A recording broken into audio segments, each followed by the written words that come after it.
E aí, pessoal, o que vocês estão achando do conteúdo? Espero que vocês estejam gostando. Por aqui a gente fez com todo carinho e tem muito palestrante bom por aqui. Espero que vocês aproveitem. Queria lembrar, a gente não pode esquecer que existe o RH Play, que é uma plataforma de conteúdos focado no desenvolvimento técnico e comportamental do profissional de RH. E depois, se você quiser continuar assistindo as palestras do RH Summit, se você não conseguir assistir todas, você consegue assistir pela plataforma. Ela fica lá por um bom tempo e você consegue fazer isso por lá. Tá? Espero que vocês gostem e até a próxima.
Olá pessoal, sejam muito bem-vindos a mais um bate-papo da RH Summit. Eu sou a Jéssica Martins, eu sou líder desse evento desde a primeira edição, faço curadoria aí, converso com todos os palestrantes e vocês já devem estar acostumados comigo, né? Eu sou líder também do RH Play, que é uma plataforma digital focada no desenvolvimento técnico e comportamental do profissional de RH. A gente vai conversar um pouquinho hoje com a Carol, ela já vai se apresentar. Carol, é um prazer gigante ter você aqui com a gente. Super obrigada pela sua contribuição, pelo seu tempo aqui disponibilizado para o evento. Antes da gente começar a bater um papo, se apresenta para quem ainda não te conhece, conta um pouquinho do teu projeto que a gente já começa. Meu nome é Caroline Moreira e me sinto honrada e grata por este convite de estar aqui no RH Summit.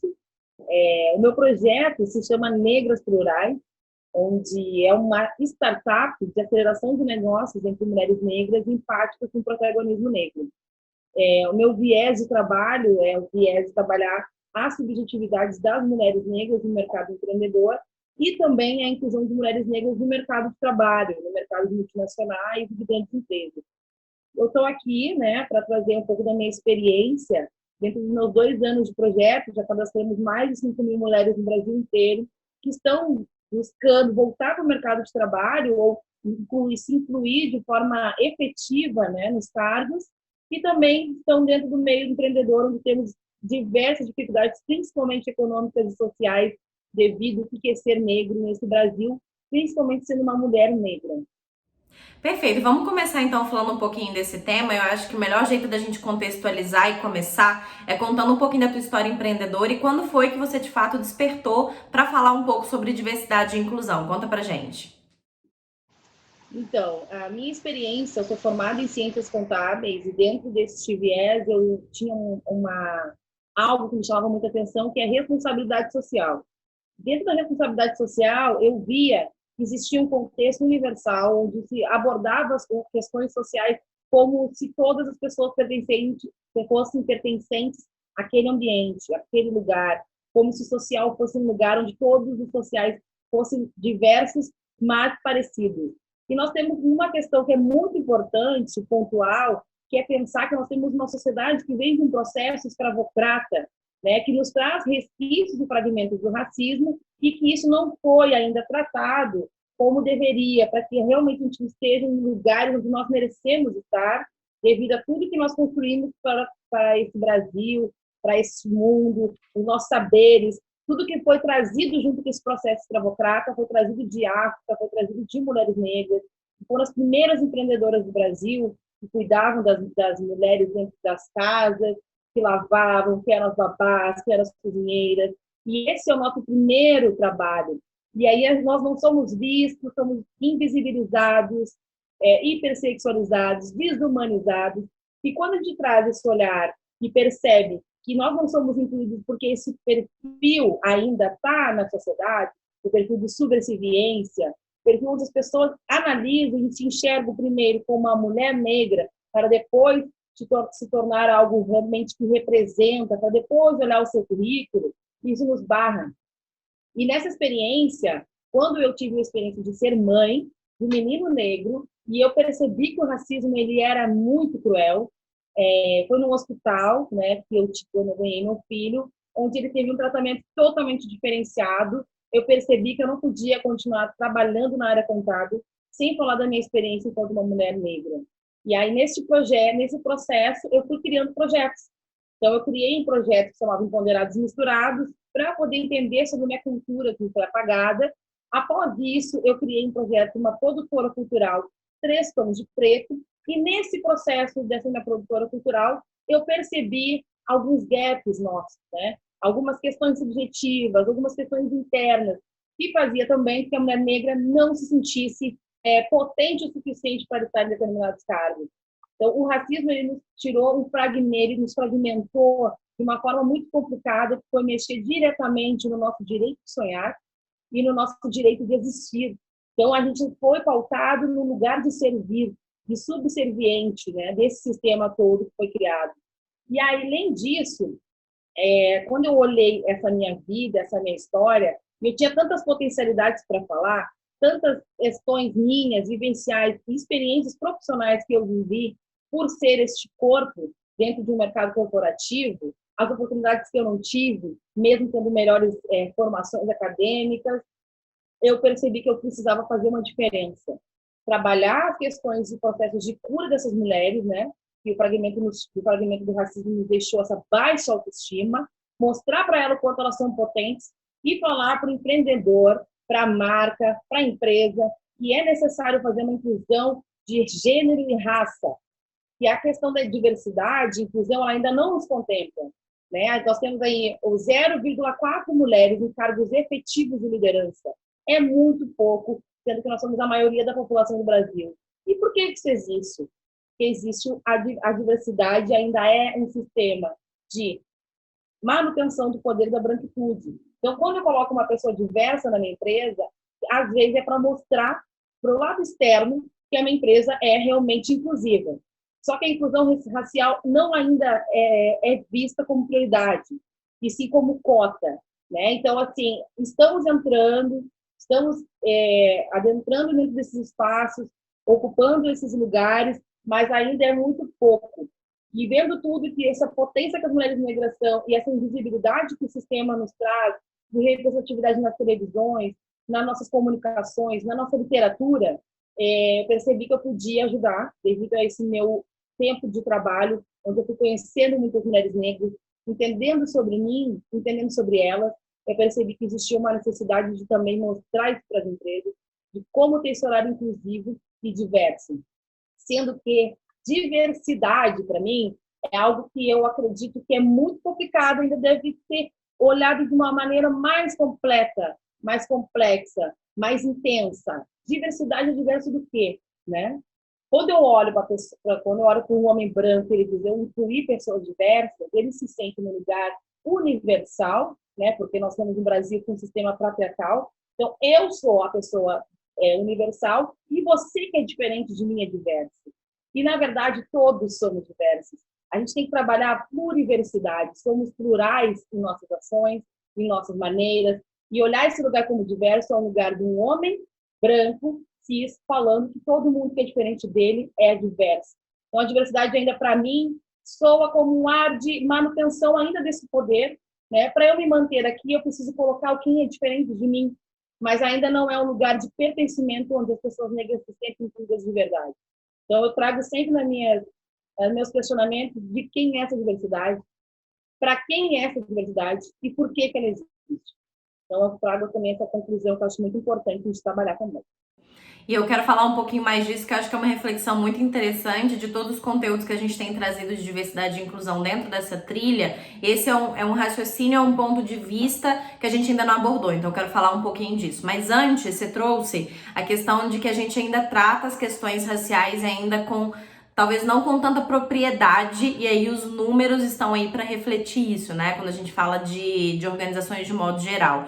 Por que você acha que isso acontece, assim? É por uma questão, porque começar por mulheres às vezes é mais fácil, é por falta de entendimento, é por falta de saber por onde começar, é por excesso de cuidado. O que acontece que as empresas ainda não estão tratando com tanta propriedade a questão racial dentro das empresas, na sua opinião? Então, temos uma questão que é muito importante, né? O sistema de branquitude, ele vê as coisas com espelhamento. Então, eu olho para outra mulher branca e sinto que ela faz parte do meu contexto. Eu naturalizo a existência dessa mulher branca e, para mim, eu vou indicar uma outra mulher branca que faz parte do meu meio. Aí também temos uma questão que é o nosso meio social. O meio acadêmico, o meio onde temos o pós-graduação, o mestrado, são meios brancos, onde as pessoas brancas se comunicam e automaticamente se indicam. E quando a gente entra uma pessoa negra para entrar nesse processo, nós somos vistos como uma pessoa do cargo que é o cargo de sênior, de estagiário, e não como uma pessoa competente. Então, temos um olhar que é um olhar que tem que trabalhar primeiramente a consciência.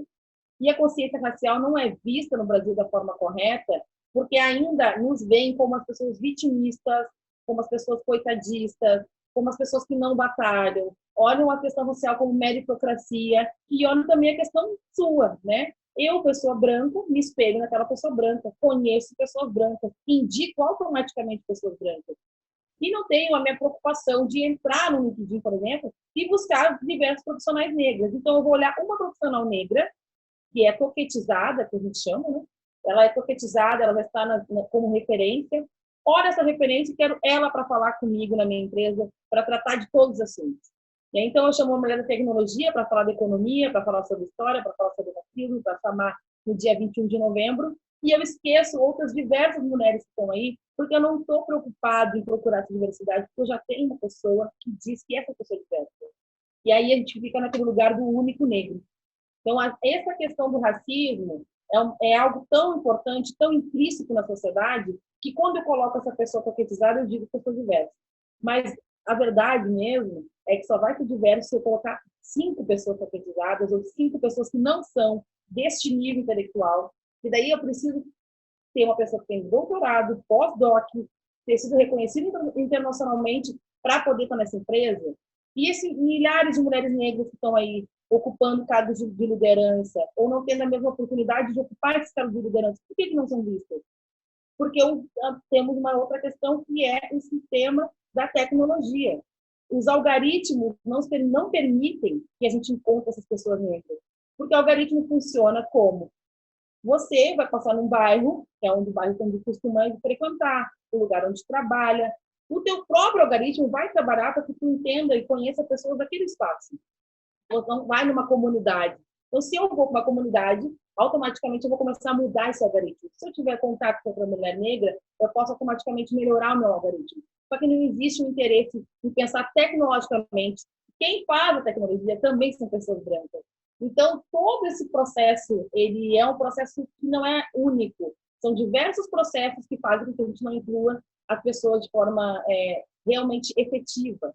A gente inclui ela de forma propositiva para trazer uma proposta de valor para o meu negócio, mas não de forma efetiva do como eu vou realmente pegar aquela mulher negra que está onde ela não gostaria, mas tem potência para estar aqui, e vou construir com ela uma melhora para o trabalho dela. Não é esse interesse. Eu quero pegar uma pessoa pronta, minha amiga, é mais fácil.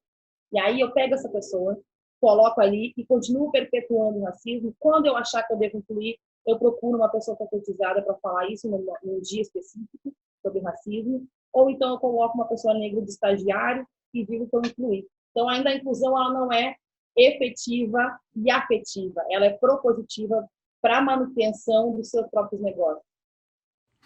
Você trouxe essa questão do algoritmo, eu acho que ela é super importante em vários aspectos, até para a gente entender a importância de trazer as pessoas para o jogo, para então a gente conseguir dar conta de falar sobre aquele assunto, né? Que a gente, na nossa posição, eu no caso de mulher branca, não quer dizer que eu sei o que é ser uma mulher negra, só porque eu também sou mulher. E aí eu tava assistindo outro dia um episódio no Netflix, acho que no Explicando, não lembro, falando de um algoritmo que Eu vou tentar explicar, tá? Primeira vez que eu falo disso, mas ele basicamente é uma mulher que tinha um problema no coração, então ela teve que implantar um sistema que de X em X horas fazia manutenção e organizava os batimentos dela. Só que essa mulher engravidou. E aí, como quem desenvolveu os algoritmos não conhecia sobre o processo de ser, né, de estar grávida e também não trouxe uma mulher grávida ou uma ciência para falar um pouquinho sobre aquilo para que ele pudesse desenvolver o algoritmo, ele não sabia que eu acho que 2 em cada 10 mulheres grávidas têm alteração dos batimentos cardíacos. E aí, ou seja, o algoritmo era: se acontece X, você faz Y, se acontece Y, você faz X. Então, como ele não previa isso, que era uma particularidade que não estava no mundo dele, alterou-se o batimento cardíaco e aquele aparelho quase mata a mãe e a criança. Porque como ele não estava, né, ele não tinha entendimento total do que era ser uma mulher grávida, ele acabou se isolando naquele ponto daquela doença específica, como se fosse para homem e para mulher a mesma lógica de programação, né? Então acho que trazer as pessoas para a mesa, conversar, ouvir, eu acho que é o principal elemento para a gente conseguir trazer a inclusão para dentro das empresas. O que você acha? Perfeito, Jéssica. Eu olhar o meu sistema através do que eu acredito e trazer 2 possibilidades é deixar de trazer milhões de possibilidades, né? A gente não pode fazer uma média através do meu olhar sobre o meu ambiente, sobre as minhas questões, sobre as minhas tecnologias, sobre o meu espaço e dizer que isso aqui, ó, eu pesquisei com 10 mulheres negras o que é ser mulher negra. Não, não são 10 mulheres negras que vão te dizer o que é ser 10 mulheres negras. É a tua convivência com essas pessoas negras, assim como com pessoas trans, como pessoas com deficiência, né? Conviva com elas para entendê-las. Uma pesquisa não vai ser suficiente. E ainda nos usam como objeto de pesquisa, né? E aí colocam isso mensurando em quantitativo. Ah, olha, eu peguei 10 mulheres negras e ela funciona assim. E nós somos plurais. Nós temos nossas questões individuais, nós temos nossas questões ancestrais, nós temos diversas questões sociais dentro de um lugar onde diz que nós, mulheres negras, não precisamos estar aqui, que nós, mulheres negras, não merecemos esse lugar e que se nós estamos aqui, alguma coisa aconteceu, algum privilégio eu tive para estar aqui, não foi competência. Então, quando a gente tem esse lugar que diz, a sociedade inteira dizendo, o algoritmo dizendo, como a gente vai conseguir concluir, né? Só com uma empresa que realmente abre a mente para entender. Somos todos racistas. E colocar isso como racismo é crime, ninguém quer se ver como racista. Mas a sociedade é racista. Inclusive eu, quando nasço uma mulher negra, eu reproduzo meu racismo até me entender enquanto mulher negra. Eu vou falar palavras que são colonizadas, porque todo o contexto, Aurélio é branco. Quem criou Aurélio criou palavras dentro de um olhar de branquitude. Então, todos os nossos pensamentos, nossas falas, nossos comportamentos são lidos através da branquitude. Para eu me incluir, eu tenho que entender e falar a língua, que é a língua universal do Brasil, que é uma língua branca. Então, se eu começar a falar sobre ancestralidade, se eu começar a falar sobre africanidade, ninguém vai entender o que eu estou falando. Então, eu preciso trazer a minha realidade dentro da realidade da branquitude para que ela me escute. Mas a branquitude não faz o inverso. De se ver, sou racista, sim. Sou racista, preciso desconstruir, descolonizar meu pensamento. Porque se eu, mulher negra, preciso descolonizar meu pensamento todos os dias, eu sou colonizada. Embora eu não queira, eu sou colonizada. A roupa que eu visto tem um padrão, e esse padrão não foi construído da nossa diáspora africana. A forma que eu falo tem um padrão, para que eu seja entendida, para que eu seja escutada. A voz que eu falo tem um padrão, e todos os padrões são brancos e universais. E as pessoas não se assumem enquanto racistas, porque isso dói, isso machuca. Então, não, eu não sou racista, eu tenho amigos negros. Eu não sou racista, eu tenho uma amiga, um marido negro. Eu não sou racista, eu tenho até filho negro. Eu tenho uma avó negra. Isso só reforça que eu sou racista. Então, essa palavra de eu até tenho uma pessoa negra para dizer que eu não sou racista, ela reforça que sim, somos. Eu só tenho um amigo negro. De uma sociedade inteira que eu vivo, eu tenho um amigo negro para dizer que eu não sou racista. Então, assim, este lugar do racismo é entender. Somos todos racistas, inclusive eu, mulher negra, reproduzo isso o tempo inteiro e me desconstruo e descolonizo diariamente meus pensamentos e minhas palavras, para que eu entenda da minha origem, como foi apagado historicamente isso, como é que a pessoa branca vai dizer que não é. E aí, tu olhar isso e dizer que não um racismo intencional, aquele racismo que é aquela injúria racial, mas o racismo de pensar. Eu não tenho essas pessoas no meu meio, na minha convivência. Então, por que eu não sou racista? Será que realmente eu não sou racista? Quando eu olho uma pessoa negra, o que eu penso dela? Porque a gente tem uma dúvida, né? Quando a gente olha uma mulher negra no poder, a gente se pergunta, o que será que ela fez para chegar aqui? Mas quando você vê uma mulher branca no poder, você não questiona, porque é normal. Então, se tu vai num restaurante, uma grande marca, tu vai olhar com estranhamento uma mesa cheia de mulheres negras, empresárias, e tu vai chegar lá e vai perguntar, quem são vocês? De onde vocês vieram? É assim que fazem com a gente. Teve diversos eventos que eu participei, em que a gente se reunia, a gente se reúne porque a gente é espelhamento também, assim como pessoas brancas se espelham com brancos, negros se espelham com negros, e aí a gente se encontra e conversa, né, através do nosso lugar de pertencimento. E as pessoas ficam tudo estranhando, como não conseguem consumir nesse lugar? O que será que eles fazem? O homem negro, quando ele acende, será que é jogador? Será que é traficante? É uma dúvida. E o será? Essa dúvida já é o racismo. E aí, para eu entender que tudo que eu faço tem uma conotação racista, é um abrir, um despertar de consciência, de descolonização diário. E não dá tempo, com tudo que a gente vive, pensar sobre raça. Então, a questão racial, ela ainda é uma questão urgente recentemente a gente está conseguindo realmente colocar pessoas negras no mercado de trabalho a partir desse olhar. Vocês querem uma pessoa na multinacional, mas ela não tem inglês, então dê um inglês para ela. Porque, de repente, a única coisa que ela precisa é um inglês. Vocês querem uma pessoa negra, mas vocês querem buscar no banco de dados de vocês não vão achar. Porque as pessoas negras não estão nesses bancos de dados, não vão se sentir incluídas, não vão se sentir pertencentes, então contratam uma pessoa que vai fazer esse trabalho. E aí, quando chega uma pessoa negra, pede a indicação gratuita, como se uma curadoria fosse algo gratuito, qualquer evento, festival. Tudo isso é trabalho, mas vem a gente sempre para esse lugar. Serve aí para mim, faz um favorzinho. Vem cá. E aí não é assim que funciona. Mas a gente vai indo, vai desconstruindo coletivamente, com a escuta ativa. Quando eu tenho uma pessoa do outro lado que me escuta atentamente sobre o que é ser uma Carol Moreira, o que é ser uma Nina Silva, uma Patrícia Santos, quando eu tenho essas mulheres como referência, eu também tenho umas outras mulheres aí que podem também ser referenciadas. Eu também tenho que olhar, então, eu vou lá na Nina Silva, vou lá na Carolina Moreira, ver quem é que ela segue, quem é que comenta. E eu preciso também ter um interesse. E não existe ainda esse interesse. A gente está construindo isso aos poucos. É como eu sempre digo, né? É muito mais complexo, profundo e histórico do que o que a gente acha no nosso lugar de privilégio, que é de fato. Né? E a gente entender e desconstruir tudo isso é muito importante. Vamos falar um pouquinho de tudo isso dentro do contexto corporativo? Você criou uma metodologia que você chama, se não me engano, de gestão sem preconceito. Vamos usar um pouquinho disso que você construiu e das suas experiências dentro das empresas para a gente ajudar quem está nos ouvindo hoje a construir processos como o seu, né? Ou pelo menos parecidos, se inspirarem aí no que você vai contar para a gente. Então, eu tive uma experiência, eu tenho várias experiências, como eu estou trabalhando no protagonismo negro há 8 anos, né, que é desde o nascimento do meu filho, que é a experiência de ser chamada para eventos pontuais, como o dia 20 de novembro. E as empresas acreditam que no momento que eu chamo uma mulher para falar sobre o que é ser negro no Brasil, ou para falar sobre racismo, eu estou realmente mudando o meu cenário. E isso, na verdade, só reforça que nós estamos nesse lugar por causa da data. Não é algo efetivo. Então, eu construí, através das necessidades das empresas, que precisavam melhorar os seus negócios e têm interesse em diversidade, de construir um processo de consultoria. E para eu construir um processo de consultoria, eu preciso pensar, Carol, eu quero que o cliente dê uma palestra para mim. Para quê?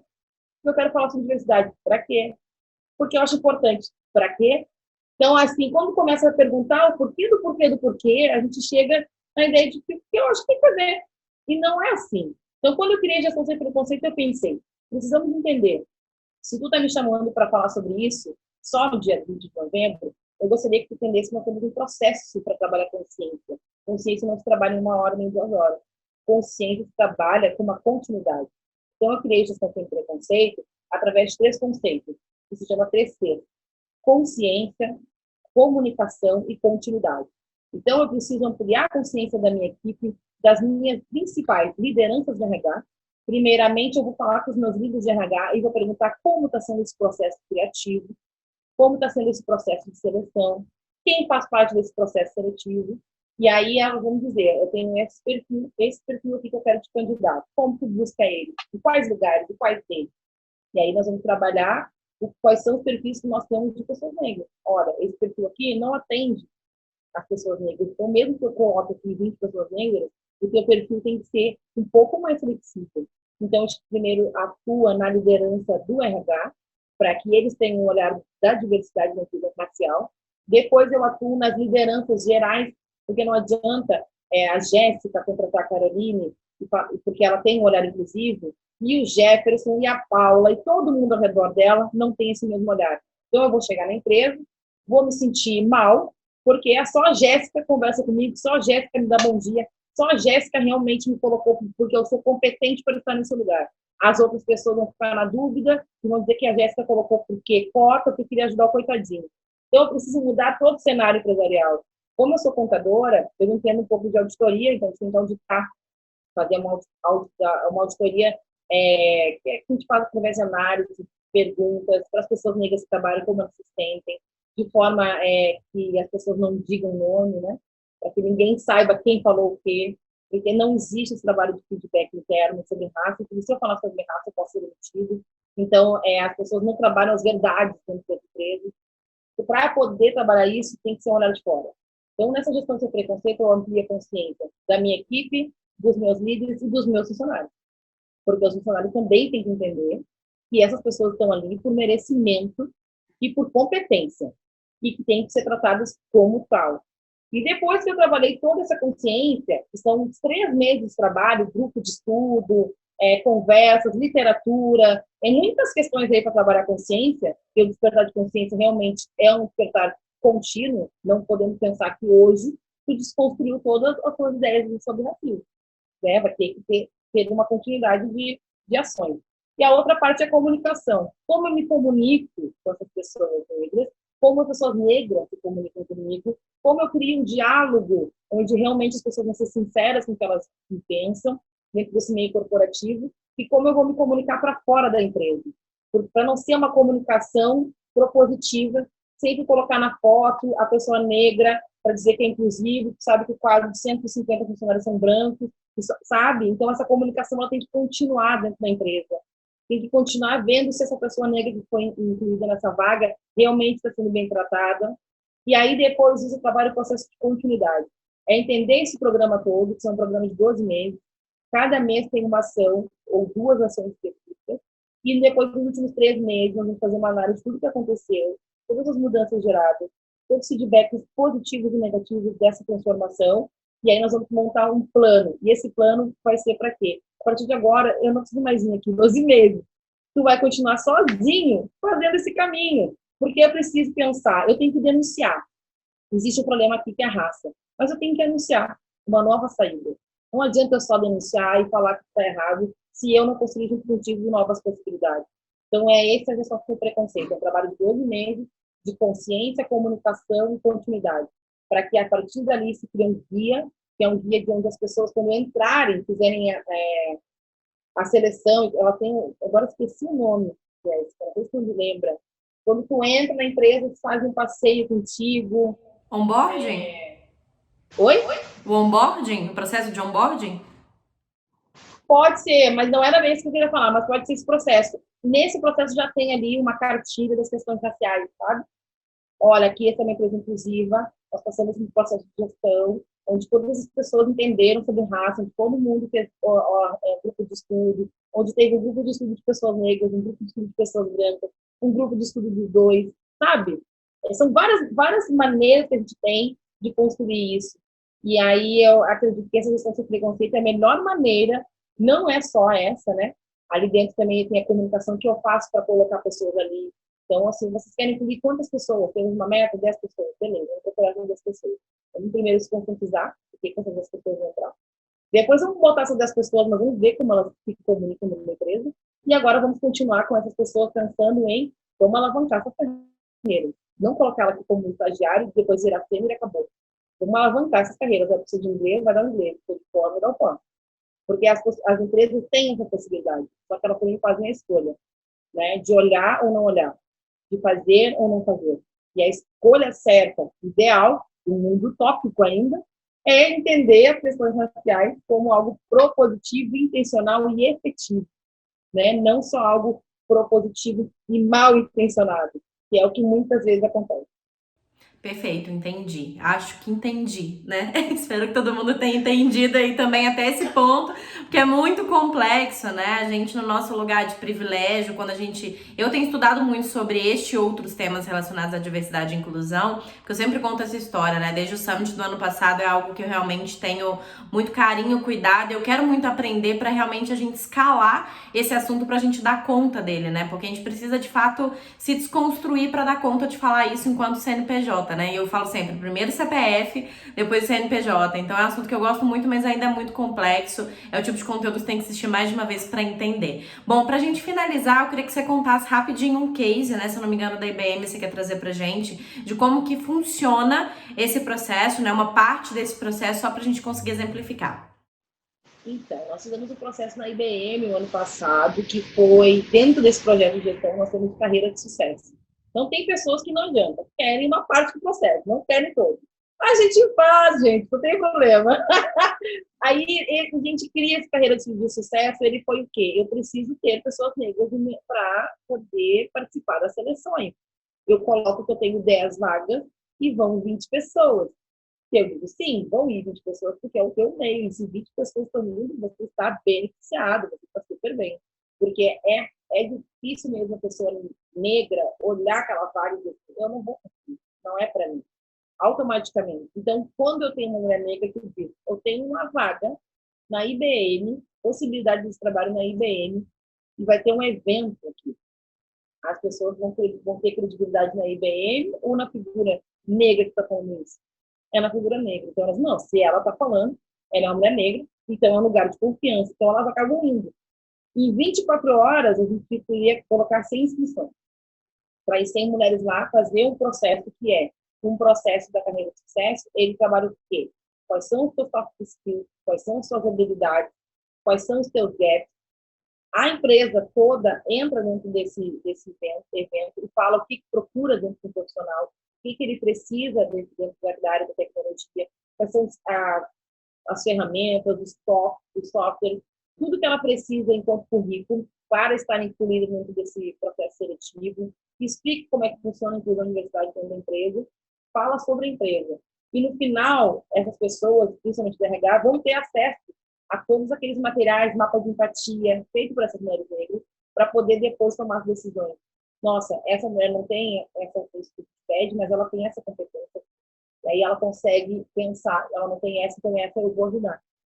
Quando a gente tem um lugar onde temos muitas mulheres negras, nós temos um evento de mulheres negras, e é um evento propositivo, no começo, meio e fim. Começo eu quero captar, por meio eu preciso conversar, e por fim eu quero realmente contratar. Tudo para mim, todos os processos têm que ter um começo, meio e fim, e dentro de carreira de sucesso também é assim. Eu começo a produzir através dos meus algoritmos, né? Do meu benefício que eu tenho com a minha rede de 5 mil mulheres negras, eu peço ali perfis e automaticamente tem muitas inscrições. Em 2 horas eu tinha terminado as inscrições, a gente abriu mais 100, em 48 horas foram 384 inscrições. E isso para uma empresa conseguir, eles não conseguem sozinhos, porque nós funcionamos em rede, em grupos, nós somos muito articulados tecnologicamente, embora as pessoas não achem, nós somos assim, a gente tem de Facebook, Instagram, e tudo um pouco, e essa comunicação para nós chega de uma forma melhor do que um site, por exemplo. Se cadastra aqui no meu site por uma vaga. Como a pessoa vai chegar no site, né? Então, é todas essas questões que a gente facilita esse processo dentro de carreira de sucesso e coloca ali 384 currículos para que a IBM consiga escolher. E, além desses 384 currículos, ela também já conversou com mais de 100 mulheres negras no dia, conheceu ela, olhou no olho dela, viu o perfil dela, e aí ela consegue entender qual é a possibilidade de contratação que ela tem. Perfeito, Carol. Super obrigada pelo seu tempo, pelas suas histórias, pelas suas questões, as suas opiniões, suas percepções. É sempre importante a gente trocar bastante sobre esse assunto, né? Já falei bastante sobre isso aqui. Queria que você deixasse a sua mensagem final, né? Pensando aí que quem está nos ouvindo ou são profissionais da área de RH ou são gestores de pessoas, né? Diretamente, não necessariamente com o processo, mas liderando times. E os seus contatos para quem quiser conhecer um pouco mais do seu trabalho ou conversar um pouco mais com você. Então, Jéssica, muito obrigada pela oportunidade. E eu gostaria de falar né? A consideração final é que nós precisamos olhar a diversidade como algo plural e não como algo diverso de alguém. E olhar essa diversidade inclusiva é olhar e pensar que eu tenho a possibilidade, dentro do meu olhar, dentro das minhas oportunidades, de ser uma ponte para que outras mulheres consigam fazer o que elas fazem muito bem. Nós, mulheres negras, temos muitas competências, somos muito potentes, estamos aqui, embora tudo tenha acontecido. E aí trago a fala de Angela Davis, que é a minha rainha, que é quando uma mulher negra se move, toda estrutura se move com ela. E aproveite que vocês podem mudar essa estrutura junto com a gente, sendo os nossos aliados e sendo essa, nem porta que eu digo, não abram portas, abram os portões, porque é através deles que a gente vai conseguir construir um mundo melhor. As minhas redes sociais é Caroline Moreira no LinkedIn, negrasplurais.com.br, e também tem o nosso Instagram e todas as nossas redes aí sociais, YouTube, tudo que tem a gente está, para poder mostrar que a gente é competente em todas as tecnologias também. E está presente. Muito obrigada, Jéssica. Está presente, a gente está aqui, né? Estamos presentes, estamos fazendo e acontecendo nesse universo. Perfeito, meu bem. Um beijo, super obrigada, viu? Tchau, gente. Até o próximo conteúdo.